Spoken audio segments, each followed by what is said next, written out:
Pemirsa, aksi kejar-kejaran warnai razia penyandang masalah kesejahteraan sosial di kawasan Menteng, Jakarta siang tadi. Salah seorang PMKS bahkan menangis histeris sambil memohon agar dilepaskan.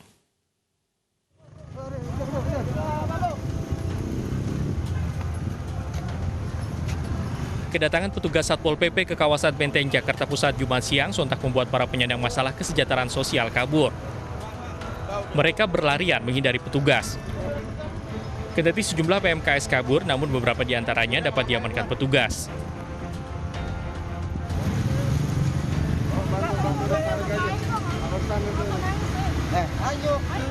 Salah seorang gelandangan bahkan tak mampu menahan tangis sambil memohon agar dilepaskan. Meski begitu, petugas tetap memasukkannya ke mobil dinas sosial. Razia sengaja digelar menyusul semakin maraknya keberadaan penyandang masalah kesejahteraan sosial di kawasan jantung ibu kota. Selain kerap memanfaatkan fasilitas umum sebagai tempat tinggal, keberadaan PMKS juga dinilai rentan terpapar COVID-19. Hari ini karena maraknya di wilayah Menteng manusia kotak amal serta PMKS, maka kami mengajak dinas sosial dengan unsur kecamatan kelurahan untuk bergabung melakukan giat penghalauan dan penertiban mereka di sepanjang wilayah Menteng. Di sisi lain, kita juga mencegah dari kekumuhan tempat-tempat mereka tinggal, sehingga dampak awal atau penyebab awal dari penyebaran virus ini dapat kita cegah. Pada razia kali ini, petugas berhasil menjaring sedikitnya 3 gelandangan dan pengemis. Mereka selanjutnya dibawa ke kantor dinas sosial untuk menjalani pemeriksaan dan uji usap. Dari Jakarta, Rani Sanjaya, iNews melaporkan. 2 pegawai dinyatakan positif COVID-19, kantor Kejaksaan Tinggi DKI Jakarta tutup sementara sejak pagi tadi. Selama ditutup 3 hari ke depan, gedung Kejati DKI akan disemprot cairan disinfektan.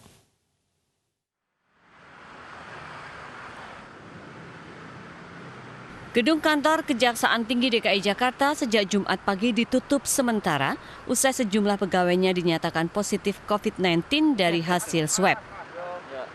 Ada 2 pegawai yang positif COVID-19 dari hasil swab di Rumah Sakit Adiaksa dan Rumah Sakit Swasta di Tangerang.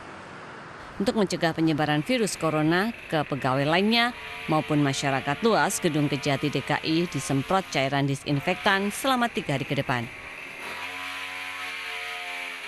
Selanjutnya, mulai hari ini, Kejaksaan Tinggi DKI Jakarta telah menutup aktivitas selama 3 kali 24 jam.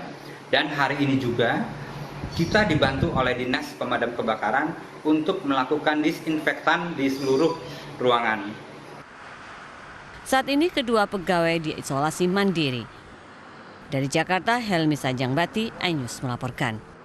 Pemirsa, Menteri Pendidikan dan Kebudayaan Nadiem Makarim mengizinkan pembelajaran tatap muka di sekolah mulai semester genap tahun ajaran 2020-2021. Pemerintah daerah, Kanwil, dan kantor Kemenak diberi wewenang untuk menentukan pemberian izin tatap muka di sekolah. Pemerintah memperbolehkan pembelajaran tatap muka di sekolah mulai semester genap tahun ajaran 2020-2021. Menurut Mendikbud Nadiem Makarim, pemerintah daerah, Kanwil, dan kantor Kemenak diberi wewenang untuk menentukan pemberian izin tatap muka di sekolah. Nadiem menambahkan semakin lama pembelajaran tatap muka tidak terjadi, kemungkinan dampak negatif yang terjadi pada anak bisa semakin besar seperti kendala tumbuh kembang hingga ancaman putus sekolah. Pada hari ini melakukan penyesuaian kebijakan untuk memberikan kewenangan kepada pemerintah daerah, Kanwil atau kantor Kemenak untuk menentukan pemberian izin pembelajaran tatap muka di sekolah-sekolah di bawah kewenangannya. Pemberian izin ini bisa saja secara serentak ataupun bertahap, tergantung kepada kesiapan masing-masing daerah sesuai dengan diskresi kepala daerahnya. Pemirsa, sebuah madrasah di Tegal, Jawa Tengah terpaksa menghentikan kegiatan belajar tatap muka imbas ditutupnya pasar tradisional dekat madrasah akibat COVID-19. Padahal pembelajaran tatap muka di pesantren tersebut sudah berlangsung sejak 6 bulan lalu.